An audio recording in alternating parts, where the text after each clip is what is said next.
So this is coordinate geometry part 2 now. We just had a look at distance formula. If you want to just quickly recap it, it was x1 minus x2 all squared plus y1 minus y2 all squared. Okay?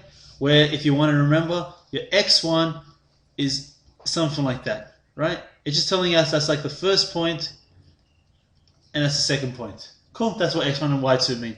As long as you keep in mind it's x1 and x2, alright? It's not x1 and x2. Don't do that big mistake. Alright.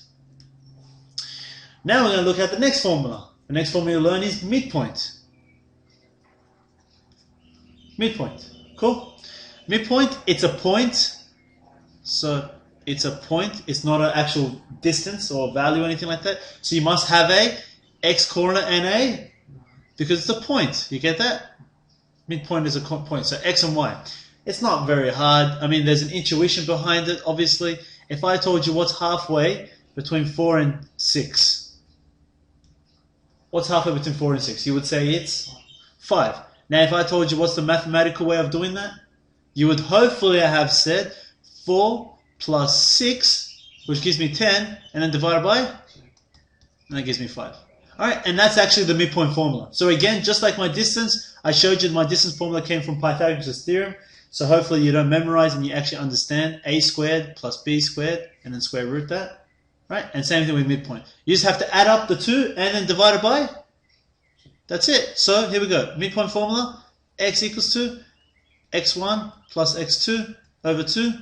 Y equals to y1 plus y2 over. That's it. You want to see how easy this is? Let's get another example out. 4 and 2, and then b is 6 and minus 7. So what's my x1? It's always good to label it. Right? It's always good to label it. So x1, y1, x2, y2. Cool. And then my x is going to be x1, which is 4 plus 6 all over. 4 plus 6 is 10. 10 over 2 is 5. Doesn't matter. Y is equal to y1, which is 2. Take away 7, or plus minus 7, right? Over 2. 2 take away 7 is minus 5. Minus 5 over 2 is minus 2.5, or minus 5 over 2. Same thing. And then because I told you I want it as a point, so your answer is, the midpoint is therefore 5 minus 2.5. Easy, isn't it? Okay. I'm just going to do an extension to that since we're on the same page. The typical question that I've seen stumble students is when I gave you the midpoint and I asked you to find, for example, either A or B.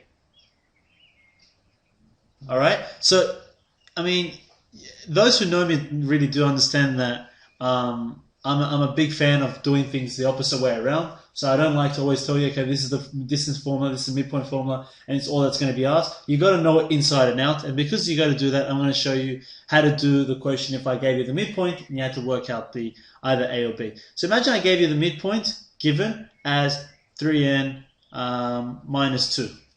I gave you that A is 4 and 5, and I want to work out B, which is x and y. So rather than me telling you, hey, here, always find the midpoint, find the midpoint, find the midpoint, I'm like, okay, what if I tell you to find the point B such that I want a midpoint of this? Okay, so if you remember, my formula was this, x equals to x1 plus x2 over 2, and the same thing for the y, right? Remember, x was my x value of my midpoint here, right? So rather than going 3 plus 4 over 2, which is what I see day in, day out when students try to do this, that's very incorrect. It's not 3 plus 4, it's 4 plus x, right? That's x1, that's x2. And that 3 is where? On the left-hand side, because that's what the x was. That's the midpoint. Cool? So that is 3 is equal to x1, y1, let's label them again, x2, y2. So 3 equals to 4 plus x all over 2. And then solve for x. So how do I get rid of the division of 2? I times by 2, right? So I times by 2, the 2's cancel out. 3 times 2 is 6. How do I get rid of addition of 4? I subtract 4. And what you do to one side, you do to the other side, you get x equals to 2. Okay? And then let's do the same thing for my y. So y is equal to y1 plus y2 over 2. What do I know the midpoint of the y being? Minus 2. That equals to 5 plus y over 2. Can you see it's just a little bit more working out compared to before? Alright, and then again, I got to get rid of a division of 2. I times 2 times 2. Minus 2 times 2 is minus 4. Oops.